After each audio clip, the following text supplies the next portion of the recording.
64 minutes, ravi de vous retrouver pour une grande heure d'information. Pourquoi l'Afrique est-elle si peu présente dans les journaux télévisés en France? L'Institut national de l'audiovisuel, l'INA, a épluché une décennie de JT. L'image du continent est elle-même caricaturale, c'est notre grand angle. Noir, c'est le titre du livre et désormais aussi d'une pièce. Tania de Montaigne joue sur scène le destin oublié de Claudette Colvin, la toute première à refuser de céder sa place à une blanche dans un bus de l'Amérique raciste des années 60. La romancière est l'invitée de Patrick Simonin. Mais tout d'abord, place à l'actualité de ce vendredi 25 septembre.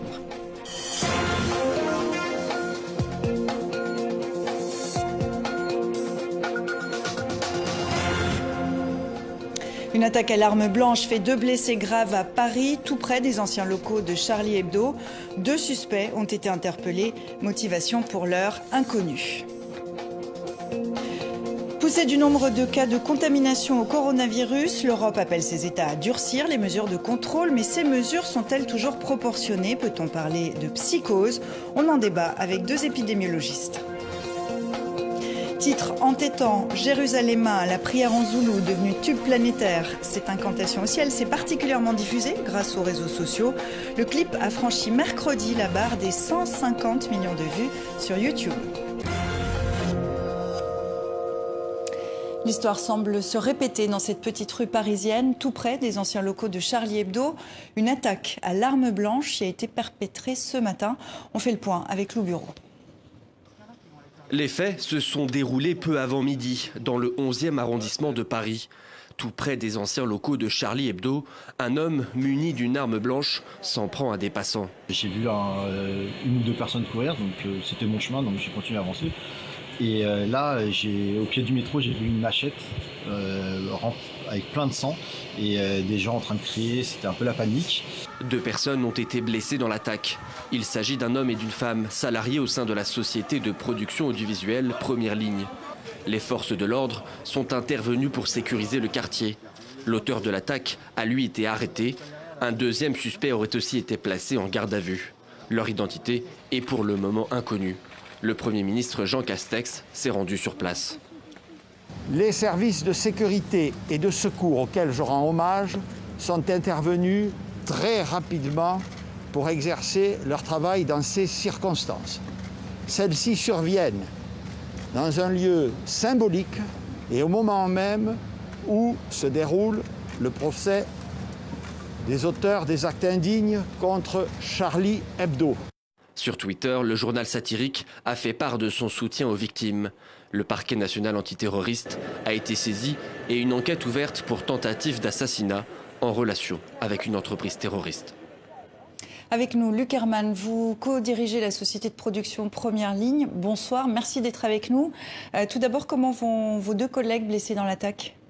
Écoutez, ils sont sortis d'affaires, si je puis dire. Leur pronostic le plus grave n'est plus engagé. On a malheureusement peu d'informations. On en est très inquiet car ils ont l'une comme l'autre été attaqués très violemment au visage. Est-ce que vous savez plus précisément comment s'est déroulée l'attaque?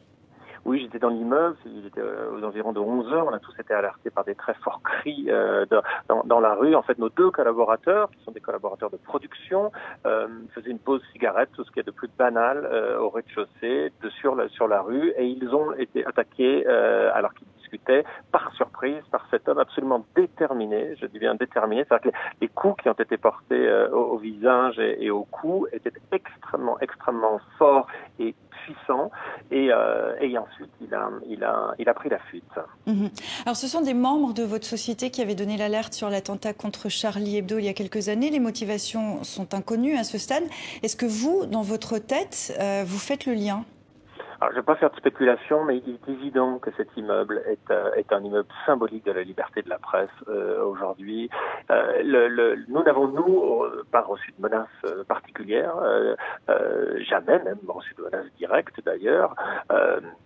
Charlie Hebdo a bien évidemment, je j'utilise votre antenne pour le rappeler, Charlie Hebdo a déménagé évidemment après l'attentat du 7 janvier 2015. Ils ne sont plus revenus du tout dans ces locaux. En revanche, il n'y avait pas de sécurité. C'est une question qui interpelle. Depuis le début du procès de Charlie Hebdo, qui est maintenant démarré à Paris il y a quelques semaines, il n'y avait pas de sécurité particulière dans cette rue.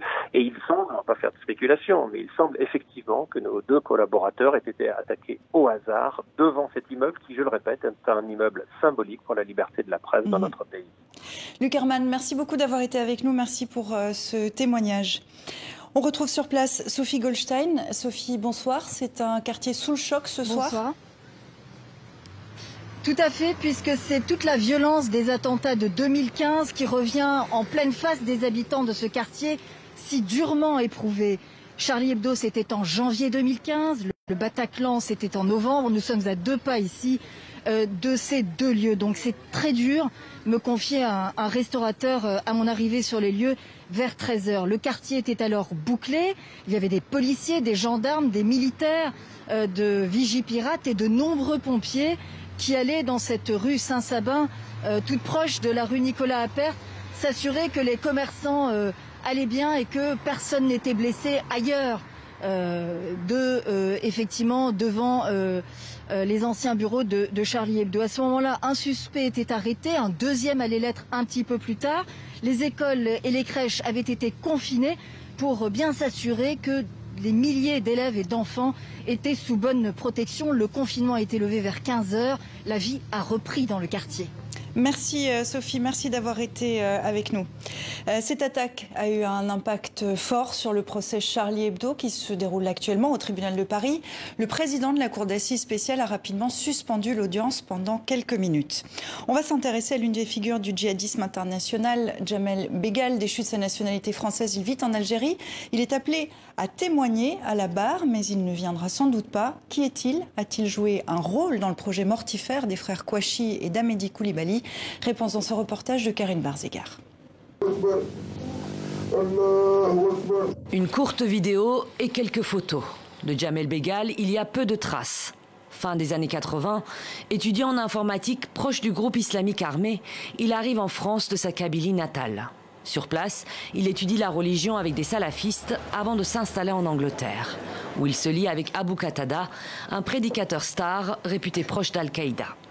En contact avec des islamistes radicaux du Londonistan, il voyage beaucoup en Europe, puis fin 2000 au Pakistan et en Afghanistan, où il rencontre les cadres d'Al-Qaïda. Juillet 2001, il est arrêté aux Émirats arabes unis et ramené en France, accusé d'avoir planifié un attentat contre l'ambassade des États-Unis à Paris. Il a avoué avoir été chargé d'organiser des attentats anti-américains en France, qui nous est pas paru très évident d'ailleurs, parce qu'il n'avait pas l'infrastructure de réseau et autres pour le faire. Il se rétracte, dit avoir avoué sous la torture des enquêteurs émiratis, mais sera tout de même condamné à 10 ans de prison pour association de malfaiteurs en lien avec une entreprise terroriste. C'est durant sa détention à la prison de Fleury-Mérogis qu'il rencontre Cherif Kouachi et Amedi Koulibaly. En France, il a une certaine aura auprès de nos petits djihadistes français parce que lui, il a été en Afghanistan, lui, il a côtoyé Ben Laden, lui, il a côtoyé Khaled Shir Mohamed, Ayman Zawahiri, etc. Donc il a une audience réelle. Une fois libre, ils lui rendent visite à Murat dans le Cantal où Jamel Begal est assigné à résidence. Ensemble, ils préparent l'évasion de Smaïna Ali Belkacem, un ancien du GIA condamné à perpétuité pour l'attentat du RER en octobre 1995 à Paris. Jamel Begal écope d'une seconde peine de 10 ans.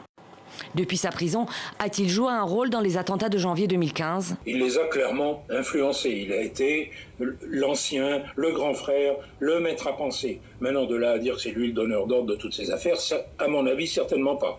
En juillet 2018, il est expulsé vers l'Algérie. Il a été récemment acquitté par la justice algérienne et vit libre dans l'attente de son jugement en appel. On en vient maintenant au dossier d'actualité de ce 64 minutes pandémie. Est-ce que c'est la panique en Europe? Deux points de vue, deux experts. Laurent Toubiana, vous êtes chercheur épidémiologiste à l'INSERM, Institut national de la santé et de la recherche médicale en France. Bonsoir. Et avec nous depuis Genève, Antoine Flahault. Bonsoir à vous aussi, épidémiologiste également, professeur de santé publique à l'Université de Genève. Vous dirigez l'Institut de santé globale. C'est le combat du moment C'est le combat du moment entre les alarmistes qui mettent en garde contre la deuxième vague et les rassuristes qui jurent que la menace n'existe pas. Antoine Flahault, vous parleriez, vous, d'une seconde vague ? Oui, je pense qu'on peut désormais parler d'une seconde vague qui émerge en Europe, en particulier dans le sud de l'Europe. Je dirais presque même, en commençant par l'Afrique du Nord, le Maroc et la Tunisie ont également des tendances qui sont du même genre. En Espagne, c'est assez clair, mais en France, par exemple, on est aujourd'hui à une mortalité par Covid qui est du niveau de celle du 15 mars. Au début du confinement. La France, on va y revenir dans un instant, mais je vous pose la même question. Est-ce que pour vous, il y a une seconde vague sur l'Europe qui démarre ? Pour moi, la théorie de la seconde vague est une conjecture depuis le début. Donc, je n'y crois pas du tout. Et cette ça probabilité... veut dire quoi, la première vague encore ou Non, il y a eu une période épidémique entre mars et mai. Ensuite, comme dans toutes les épidémies, il y a des cas sporadiques qui continuent à se propager au cours du temps, trouver de nouveaux cas, et puis ça se terminera tout à fait normalement, comme toutes les épidémies. Il n'y a pas d'épidémie connue qui fasse de seconde vague. Monsieur Flahault, c'est votre travail justement d'essayer de modéliser tout ça. Est-ce qu'effectivement on peut imaginer que cette pandémie se termine d'elle-même ? Ah oui, je pense que cette pandémie va se terminer d'elle-même, mais je ne sais pas quand. Pour vous montrer, il y a eu une seconde vague épidémique cet hiver en Australie. Ce que j'appelle cet hiver, c'est au mois de juillet, août et septembre, l'hiver austral, absolument. Et on voit une pression extrêmement forte du virus sur l'Argentine en ce moment, qui est en fin d'hiver. Et également, il y a eu une vague très forte en Afrique du Sud. Donc je pense que comme Laurent Toubiana, on ne peut pas prédire, c'est très difficile de prédire l'avenir. Nous, on se permet de prédire à 7 jours au niveau de l'Institut de santé globale avec les écoles polytechniques fédérales de Lausanne et de Zurich. On n'ose pas aller au-delà de 7 jours parce que ce n'est pas très précis après. Alors on va voir, sans aller aussi loin, on va voir, pardonnez-moi, ce qui se passe maintenant. On voit que l'Europe impose des mesures sanitaires de plus en plus importantes. On le voit en Angleterre, en Espagne, notamment à Madrid. Et puis regardez cette carte de la France avec ses nuances de rouge. On a le rouge écarlate en Guadeloupe et dans les Bouches-du-Rhône également, où des centaines de personnes se sont rassemblées ce matin devant le tribunal de commerce de Marseille pour protester contre les décisions du gouvernement, des mesures évidemment de fermeture des bars et des restaurants. Ces mesures vous paraissent-elles proportionnées, Laurent Toubiana ? Absolument pas. Elles ne sont pas proportionnées, elles sont même disproportionnées. À l'heure actuelle, nous voyons effectivement, on a fait énormément de tests. Ces tests, il y en a extrêmement peu de positifs, environ, on va dire 5%, pour faire vite, il y en a moins de 5%. Mais 5% des cas, ça veut dire 95% des cas négatifs, et sur les 5% restants, 95% ne sont pas des gens malades. Donc, vous voyez, ça fait quand même très peu de gens malades, et une épidémie sans malades, c'est quand même un peu exagéré de mettre, si vous voulez, autant de mesures extrêmement fortes et liberticides dans un pays. Au rayon des mesures, il y a un pays qui a décidé de repasser au confinement, c'est Israël. Une semaine après son entrée en vigueur, il devient encore plus strict. Les autorités ont décidé de fermer les synagogues, de limiter davantage les rassemblements. La fermeture de l'aéroport de Tel Aviv est même envisagée. En France, le Premier ministre a lâché le mot. Si nous n'agissons pas, et nous allons agir, si nous n'agissons pas, on pourrait se retrouver dans une situation proche de celle qu'on a connue au printemps. Et ma responsabilité... Ça veut dire reconfinement. Ça pourrait dire reconfinement. Alors, de plus en plus de voix s'élèvent pour affirmer que le confinement et les mesures drastiques en cours ne sont pas déterminants pour maîtriser l'épidémie, voire même que les mesures actuelles sont disproportionnées compte tenu du faible danger que fait courir le virus. Antoine Flahault, est-ce que vous pensez qu'il y a une psychose à l'heure actuelle ? Non, je pense que il faut être très courageux aujourd'hui pour être un politique et prendre des décisions. Elles sont difficiles, très difficiles, elles ne sont pas populaires. Il y a plusieurs modalités de confinement. L'Australie, je vous ai dit, cet hiver a connu une forte vague avec une mortalité 3,5 fois supérieure à celle de la vague qu'ils avaient connue entre mars et mai. Et ils ont dû reconfiner toute la région de Melbourne, de 5 millions d'habitants. Donc les confinements ne sont pas nécessairement d'ailleurs complètement nationaux, mais la situation était devenue incontrôlable. Vous avez dit tout à fait qu'Israël a également reconfiné. Vous savez, même la Suède, qui est extrêmement libérale, a dit aujourd'hui qu'elle pensait qu'elle allait devoir faire des confinements localisés. Je pense que si la situation est incontrôlable, et elle peut le devenir parce que le virus, encore une fois, a une force et une pression très, très dense. Vous savez, en ce moment à Marseille, les hôpitaux sont remplis en réanimation. Ils ne sont pas très très très loin de la saturation. Le confinement, il n'a qu'un seul objectif, c'est de permettre au système de santé de survivre à cette vague épidémique lorsqu'elle encombre trop les hôpitaux. Alors vous avez, Monsieur Toubiana, signé la tribune Arrêtons de gouverner par la peur, donc on voit que vous êtes plutôt en contradiction. On va voir un autre exemple, apparemment à contre-courant. Là aussi, on retrouve à Bruxelles notre correspondant, Paul Germain. La Belgique va vers un assouplissement d'une série de mesures, notamment ce qui concerne le masque.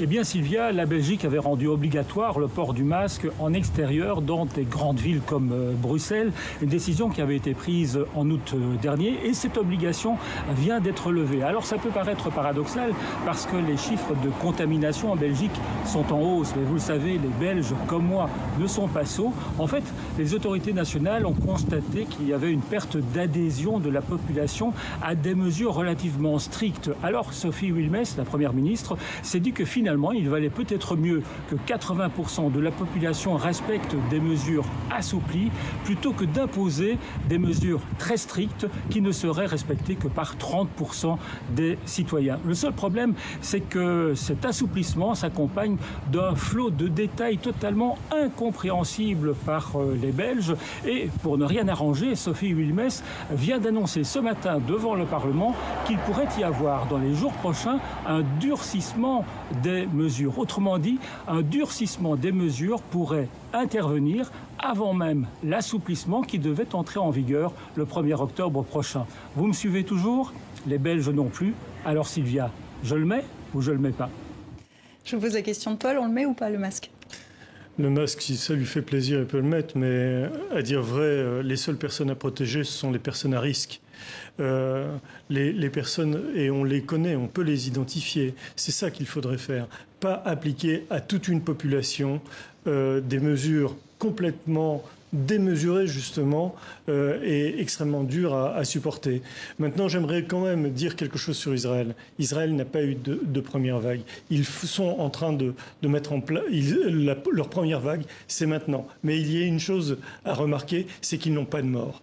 Et s'ils confinent à l'heure actuelle, c'est probablement que nous sommes en période de fête en Israël et qu'ils n'ont pas envie de prendre de risques. Ils mettent en place un principe de précaution. C'est ça qu'il faut comprendre.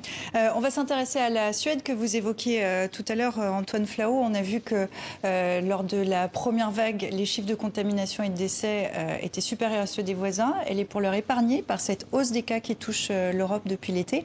Le point avec Lou Bureau. Dans les rues de Stockholm, pas de confinement ni de fermeture des bars ou des restaurants. Le masque n'est pas obligatoire. Ici, les mesures sont toujours restées les mêmes. Les Suédois s'en tiennent au respect de la distanciation sociale. Vous pouvez vivre de manière normale en étant libre d'aller faire ce que vous voulez, mais avec certaines restrictions. Un choix qui fait figure d'exception en Europe et qui n'est pas sans soulever le débat. Le pays a connu au début de l'épidémie des chiffres nettement plus élevés que ses voisins scandinaves. 90 000 contaminations au Covid-19 et plus de 5 000 décès. Mais après plusieurs mois et la baisse du nombre de cas, les autorités sanitaires se disent satisfaites. Nous avons une bonne situation car nous pensons que la population suédoise adhère bien aux recommandations. Mais bien sûr, nous ne sommes qu'au 8e mois de cette pandémie et c'est toujours difficile de savoir si cela est durable ou non. Alors le modèle suédois est-il fiable? Difficile de le savoir. La comparaison avec d'autres pays européens semble en tout cas limitée. La Suède dispose de caractéristiques spécifiques, une densité de population faible dans un large territoire. Et si les derniers résultats sont encourageants, les autorités restent prudentes. Rien ne permet d'affirmer avec certitude que l'épidémie ne repartira pas à la hausse.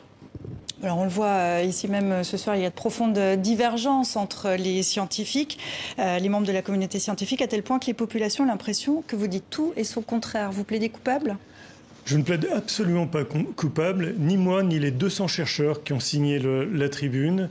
Et je remercie la Suède. Au moins, nous avons un pays qui nous a donné l'exemple que le confinement ne servait à rien, puisque leurs résultats sont exactement les mêmes que la France. Antoine Flau, vraiment d'un mot, est-ce que vous plaidez coupable? D'un mot. Coupable de quoi? Coupable de ne jamais être d'accord les uns avec les autres. Non, mais c'est bien de ne pas être d'accord. Oui, le débat scientifique, c'est un débat qui est peut-être malheureusement pour certains, mais c'est au contraire l'essence du débat scientifique et d'être un débat contradictoire. Et on est ravis de l'avoir eu sur TV5 Monde avec vous. Un peu rapidement, on n'a malheureusement plus le temps. Oui, on aura l'occasion d'en reparler sur TV5 Monde. On va y revenir. Laisser un peu le temps aux chercheurs d'expliquer leurs idées, si vous voulez. Écoutez, allez-y. Oui, eh bien, écoutez, la Suède a confiné, c'est un autoconfinement. En fait, il y a eu exactement les mêmes conséquences et le même succès du confinement suédois. C'est un confinement responsabilisant, participatif. On a demandé aux gens de rester chez eux. D'ailleurs, on demande toujours aux gens de rester chez eux. On favorise le télétravail et c'est extrêmement important. Et ils ont vraiment adhéré, mais on ne s'invente pas suédois immédiatement comme cela. C'est une culture. La Suède a plus de 10 ans d'espérance de vie en bonne santé supérieure à celle de la France. Une culture qu'on n'a pas en France parce qu'on ne laisse pas assez de temps aux chercheurs pour l'expliquer. On aura l'occasion d'en reparler avec vous deux, on prendra plus de temps. Merci infiniment à vous deux d'être venus débattre sur TV5 Monde. C'est une fierté pour l'Afrique du Sud. Le titre est entêtant, ça s'appelle Jérusalema. C'est cette prière en zoulou devenue un tube planétaire. On se lève et on danse avec Anaïs Furtad.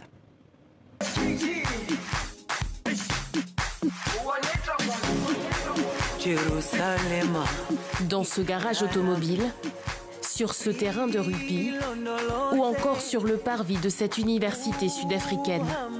Une même chorégraphie et une même mélodie, Jérusalema. À l'occasion de la journée du patrimoine et à l'appel du président Cyril Ramaphosa, ces Sud-Africains ont célébré le tube planétaire, né dans leur pays il y a quelques mois. Ici, c'est le producteur du titre lui-même qui mène la danse. Au bout du compte, je fais de la musique pour les gens, pour qu'ils s'en emparent. Maintenant, Jérusalema n'est plus ma chanson. Elle est pour tout le monde et pour le monde entier.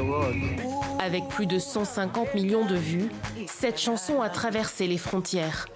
La chorégraphie a été mise au point en Angola. Quelques pas de danse exécutés avec humour par ces artistes dans une émission télévisée. Depuis, des dizaines de milliers d'internautes les ont imités avec et sans nourriture. Du personnel hospitalier à ces moines franciscains, de l'Italie au Congo. Jérusalema, un hymne qui fédère. Cela est arrivé à un moment où tout le monde était un peu déprimé, tout comme maintenant.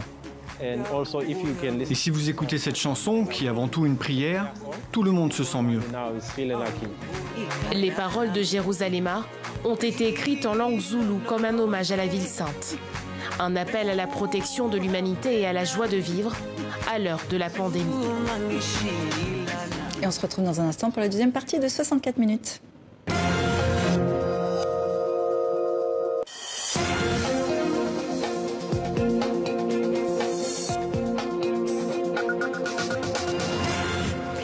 Bienvenue à tous. Cette semaine, dans Focus Entreprise, nous allons nous pencher sur le marketing digital. En France, les entreprises peuvent désormais compter sur l'expertise d'une start-up parisienne.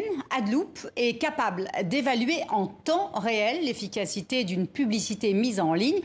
Il n'est plus permis d'investir des sommes colossales sans savoir si les campagnes publicitaires atteignent véritablement leur public, si elles sont profitables. Pionnier dans ce domaine, son fondateur, Stéphane Gendrel, nous donne plus de détails sur cette technologie innovante. le marketing digital, aujourd'hui, c'est plus de la moitié des investissements publicitaires mondiaux. Ça a très largement dépassé les investissements publicitaires en télé, par exemple, ce qui était tout le temps le gros des investissements des entreprises.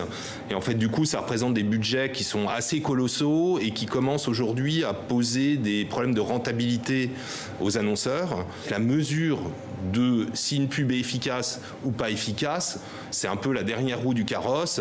Ils font ça, on va dire, une fois par mois, et ils font ça en se servant, en parlant au plus pressé, en se servant directement des plateformes publicitaires, donc les Google, les Facebook, les Criteo et autres, les mastodontes de la publicité digitale, et donc ils vont voir dans Facebook, dans Google, est-ce que la pub est efficace. Or, on peut bien imaginer que le diffuseur de publicité, c'est quand même pas le plus pertinent pour dire si sa pub fonctionne ou fonctionne pas. Donc toutes ces données qui représentent des milliers, enfin des millions et des dizaines de millions de microdonnées, on les capte, on fait passer des algorithmes donc d'intelligence artificielle. Ce qu'on veut savoir, c'est un utilisateur, comme vous, comme moi, qui a vu la pub, qui a cliqué dessus, qu'est-ce qu'il a fait sur le site de l'annonceur? Est-ce qu'il est reparti tout de suite? Est-ce qu'il a fait une visite profonde, une visite courte? Est-ce qu'il a acheté maintenant? Est-ce qu'il a acheté plus tard? Et ainsi de suite. Et en fait, en fonction de la mesure d'efficacité, on va envoyer aux marketeurs en temps quasi réel des recommandations. Et les recommandations, ça peut être, cette pub est efficace et en plus, tu as des possibilités de diffusion supplémentaires, ce qu'on appelle dans le jargon publicitaire de la part de voix supplémentaire à aller chercher. Donc tu devrais renforcer ta pub, c'est-à-dire augmenter ton budget. Et puis cette autre pub, elle est inefficace, tu perds de l'argent, donc il faut l'arrêter. Et puis l'argent que tu vas économiser, tu peux le rebasculer sur la pub efficace. Et donc on arrive, nous, chez nos clients, à faire baisser les coûts d'acquisition de l'ordre de 10 à 30% en quelques mois. Donc on fait ce qu'on appelle un transfert de connaissances, un transfert de technologie auprès de l'entreprise, de telle manière à ce qu'eux-mêmes puissent prendre en place tous les process qui sont au départ opérés par les consultants d'Adloop. En gros, un annonceur qui travaille avec nous, on va s'engager à baisser son coût d'acquisition sur 3 à 6 mois. Et si jamais, au bout des 3 à 6 mois, le résultat n'est pas là, on s'engage à lui rendre tout l'argent qu'il a dépensé pour installer Adloop et pour l'utiliser. Avec des clients qui couvrent une grande partie de l'Europe, des États-Unis et de l'Australie, Adloop vise désormais le marché asiatique avec en ligne de mire la Chine. Fin de ce Focus Entreprise.